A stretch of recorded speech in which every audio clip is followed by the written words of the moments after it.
नमस्कार विद्यार्थी मित्रांनो आणि पालकांनो, मी प्रदीप कुंदे स्वागत करतो तुमचं टेक एस्पायर युट्यूब चॅनलमध्ये। तर मित्रांनो, आज आपण या व्हिडिओच्या माध्यमातून समजून घेणार आहोत स्पॉट राऊंडची नक्की प्रोसेस कशी असते। या अगोदर आपण स्पॉट राऊंड म्हणजे काय, स्पॉट राऊंड विषयी पूर्ण आपण व्हिडिओ बनवला आहे। जर तुम्हाला स्पॉट राऊंड म्हणजे काय ते माहिती नसेल तर या व्हिडिओच्या डिस्क्रिप्शन मध्ये मी स्पॉट राऊंड म्हणजे काय या व्हिडिओची लिंक प्रोव्हाइड करतोय, त्या ठिकाणी जाऊन तो तुम्ही अगोदर पाहावा। त्यानंतर स्पॉट राऊंड साठी म्हणजे काय डॉक्युमेंट्स वगैरे काय गोष्टी लागतात किंवा इलिजिबिलिटी काय असेल तुम्हाला त्या व्हिडिओद्वारे समजेल। आणि त्याच्यानंतर तुम्ही हा व्हिडिओ पहा जेणेकरून तुम्हाला स्पॉट राऊंडची काय ऍक्च्युअल प्रोसेस असते ती समजेल। तर मित्रांनो, व्हिडिओ सुरू करूया। तत्पूर्वी माझी तुम्हाला एक विनंती आहे की ज्यांनी आपल्या चॅनलला अद्यापही सबस्क्राईब केलं नसेल तर त्यांनी फक्त आपल्या चॅनलला प्लीज सबस्क्राईब करून घ्या। ओके, तर आपण पाहूया स्पॉट राऊंड म्हणजे काय। तर विद्यार्थी मित्रांनो, आज म्हणजे फोर्थ राऊंडचा तिसरा दिवस आहे ऍडमिशन घेण्याचा, बरोबर। तर याच्यानंतर काय होणार, याच्यानंतरची आपली नेक्स्ट जी प्रोसेस असणार आहे ती असणार आहे वॅकन्सी मॅट्रिक्स। वॅकन्सी मॅट्रिक्स म्हणजे काय, तर फोर्थ राऊंड नंतर त्या कॉलेजमध्ये, पर्टिक्युलर कॉलेजमध्ये आणि पर्टिक्युलर ब्रांचमध्ये किती जागा शिल्लक आहेत तर त्या आपल्याला वॅकन्सी मॅट्रिक्स द्वारे कळतील आणि त्या जागा फिल करण्यासाठी स्पॉट राऊंड अरेंज केला जातो। ओके, आता स्पॉट राऊंडला एक कॅप राऊंड सुद्धा म्हणतात। बऱ्याचशा विद्यार्थी मित्रांच्या मनामध्ये कन्फ्युजन आहे की एक कॅप राऊंड वेगळा असतो का स्पॉट राऊंड वेगळा असतो। तर हे दोन्ही एकच राऊंड असतात आणि याच्यामध्ये काय केलं जातं की ज्या कॅप राऊंड 4 नंतर ना इन्स्टिट्यूट कडे जागा शिल्लक राहतात, ओके, सीट शिल्लक राहतात, तर त्या इन्स्टिट्यूट लेवलला सीट भरल्या जातात। इन्स्टिट्यूट लेवलला म्हणजे काय, आपल्याला ऑफलाईन त्या ठिकाणी जाऊन रिपोर्ट करायला लागतं। ओके, काय असतील ते ऍप्लिकेशन फॉर्म आपल्याला 6 तारखेच्या अगोदर सबमिट करायचे। ओके, तुम्ही सीईटी सेल द्वारे ऍप्लिकेशन करू शकता। त्याचबरोबर तुम्ही कॉलेजच्या ऑफिशियल वेबसाईटवर जाऊन त्यांचं काय असेल ते चार्जेस पे करून तुम्ही त्याच्यासाठी रजिस्टर करू शकता। ओके, आता त्याच्यानंतर आणखीन एक महत्वाची गोष्ट आहे की कोणत्या कॉलेजसाठी आपण अप्रोच केला पाहिजे। तर लक्षात ठेवा मित्रांनो, समजा स्पॉट कॅप राऊंड मध्ये समजा एखाद्या कॉलेजचं जर कट ऑफ असेल 97 आणि तुम्हाला जर 91 92 एवढे जर पर्सेंटेज असतील किंवा त्याच्यापेक्षा जास्त पर्सेंटेज असतील तर तुम्ही स्पॉट साठी गेलं पाहिजे। म्हणजे समजा तुम्ही केस लक्षात घ्या की समजा पीआयसीटीचा जर आपण कट ऑफ जर कन्सिडर केला ओपनचा, तर समजा 99 प्लस आहे कॉम्प्युटर इंजिनिअरिंग साठी, तर कोणत्या मुलांनी स्पॉट राऊंड साठी अवेलेबल राहिलं पाहिजे की ज्यांना 95 च्या अबोव्ह पर्सेंटेज आहेत किंवा 97 98 पर्सेंटेज ज्यांच्याकडे आहेत त्यांनी अवेलेबल राहिलं पाहिजे। पण आता जे विद्यार्थ्यांना कमी पर्सेंटेज आहे तर त्यांनी पीआयसीटीला टार्गेट करू नका किंवा जे टॉपचे कॉलेज त्यांना टार्गेट करू नका। तुमच्या पर्सेंटेजवर असं तुम्हाला वाटतं जे कॉलेज तुम्हाला मिळणार ते कॉलेजेसला तुम्ही टार्गेट करा। त्याच्यानंतर महत्वाची गोष्ट म्हणजे त्यांची प्रत्येक कॉलेजची वेगळी डेडलाईन आहे। त्यासोबत प्रत्येक कॉलेजचा स्पॉट राऊंड साठीचा जो ऍप्लिकेशन फॉर्म आहे तो वेगवेगळा आहे। त्यानंतर फीज वेगवेगळी आहे, तर तुम्ही ती ऍप्रोप्रिएट जाऊन तिथे फिल करा। त्याच्यानंतर कॉलेजवाले तुम्हाला मेलद्वारे किंवा डायरेक्टली कॉल करून किंवा ईमेलद्वारे तुम्हाला म्हणजे त्यांचं स्पॉट राऊंडचं काय शेड्यूल असणार आहे, काय प्रोसेस असणार आहे ती तुम्हाला सांगतील। ओके, आणि त्याच्यानंतर तुम्हाला त्या ठिकाणी पर्टिक्युलर ठिकाणी ऑफलाईन अवेलेबल राहायचं। आता स्पॉट राऊंडच्या आपल्याकडे डेट्स आपण जर सीईटीचं टाइम टेबल जर पाहिलं तर त्याच्यामध्ये 6 तारखेपासून, ओके, 6 तारखेपर्यंत पासून तर 11 तारखेपर्यंत आपल्याकडे स्पॉट राऊंड साठी वेळ आहे। ओके, त्याच्यानंतर ना समजा या वेळेत कॉलेजेस वेगवेगळे कॉलेजेस स्पॉट राऊंड कंडक्ट करणार। आता बऱ्याचशा कॉलेजचा स्पॉट राऊंड हा एकाच दिवशी असतो, त्याच्यामुळे आपण ठरवायचं आपल्याला कोणत्या स्पॉट राऊंडला अवेलेबल राहायचंय।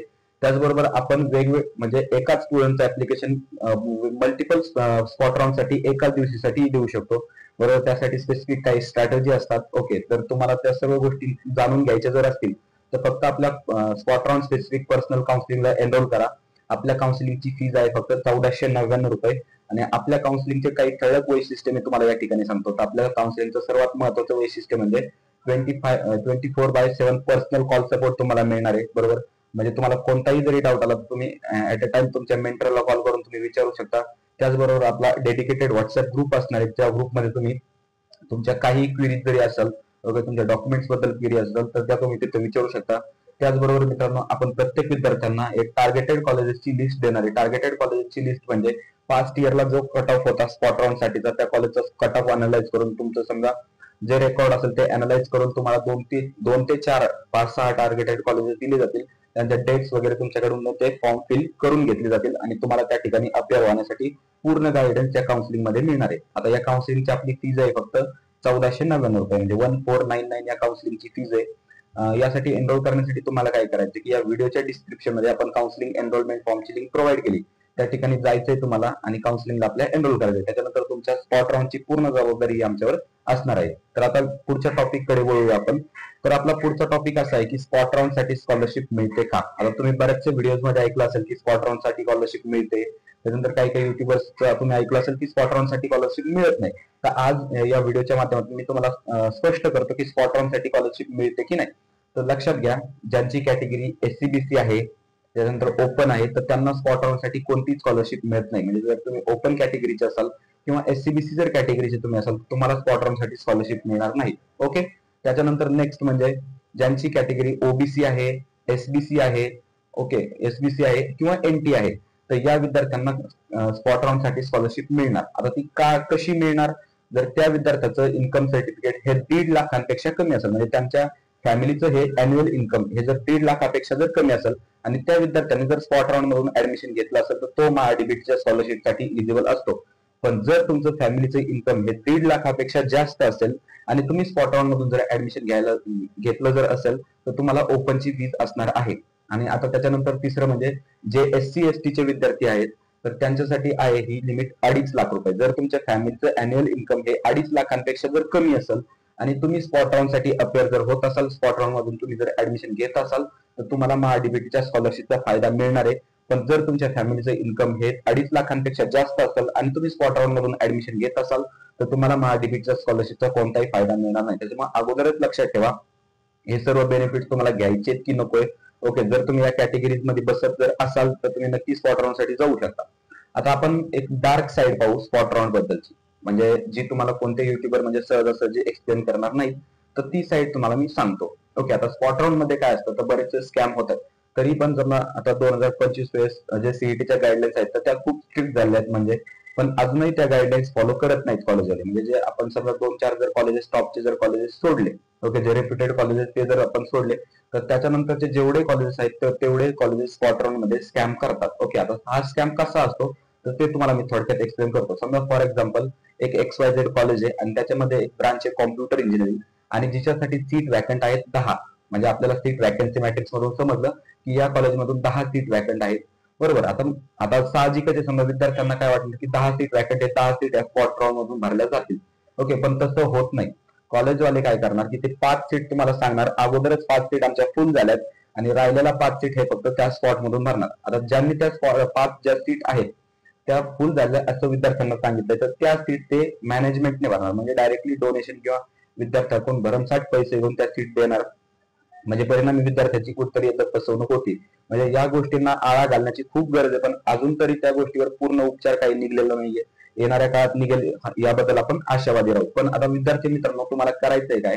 समजा तुम्हाला स्पॉट मध्ये, समजा तुम्हाला कॅप मध्ये जर एखादं कॉलेज लागलं असेल, भलेही ते कॉलेज समाधानकारक असो किंवा समाधानकारक नसो. आता बऱ्याचशा विद्यार्थ्यांचे मला फोन येत आहेत की समजा आम्हाला XYZ असं कॉलेज लागलंय आणि ते आम्हाला घ्यायचंच नाहीये, मग आम्ही डायरेक्टली स्पॉट साठी एनरोल होऊ का? ठीक आहे, तुम्ही डायरेक्टली स्पॉट साठी इलिजिबल असता, म्हणजे डायरेक्टली तुम्ही कॅप राऊंड मधलं कॉलेज न घेता तुम्ही स्पॉट राऊंड मध्ये जाऊ शकता. पण आता त्याचे तोटे मी तुम्हाला सांगतो. कारण स्पॉट राऊंड मध्ये आपण कन्फर्म एखाद्या कॉलेजला सांगू शकत नाही की तुमचं तिथे ऍडमिशन होईल की नाही. याचे 50-50% चान्सेस असतात तुमचं ऍडमिशन होईल किंवा नाही.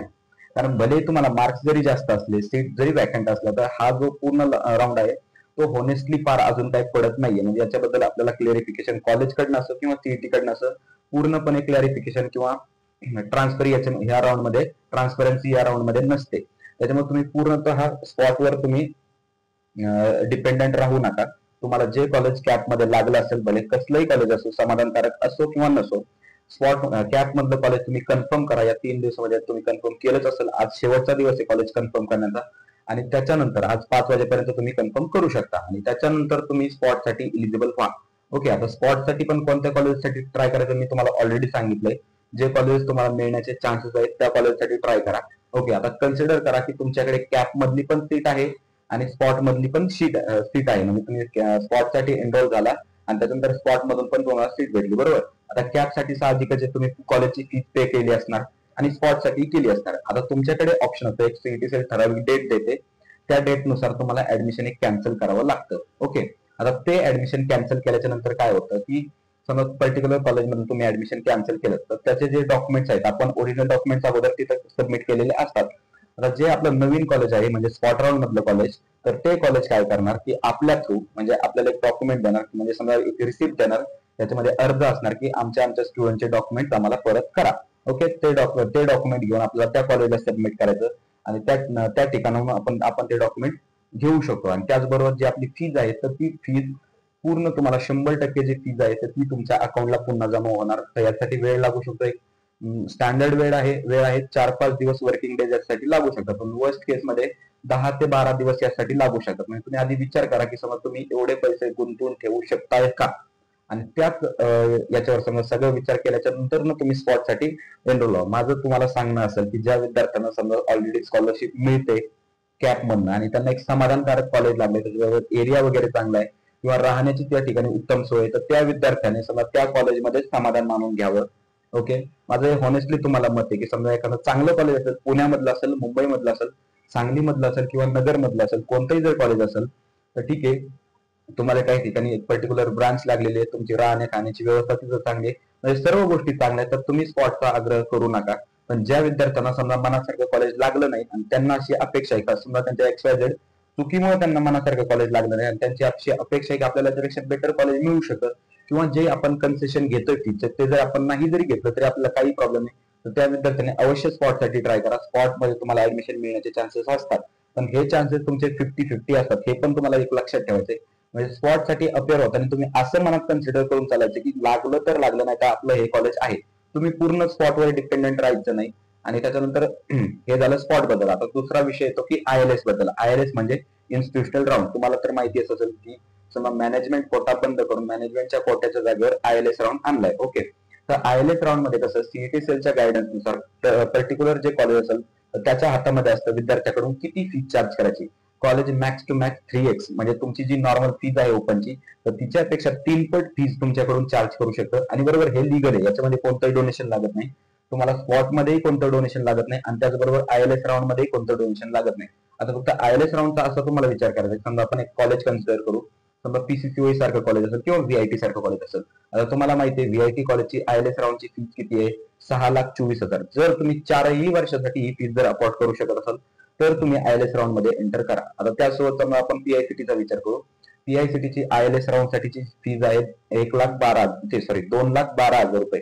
ओके, आता ही फीज PICT कॉलेजच्या मानाने आणि इन्स्टिट्यूशनल मॅनेजमेंट कोटाच्या मानाने ठीक आहे.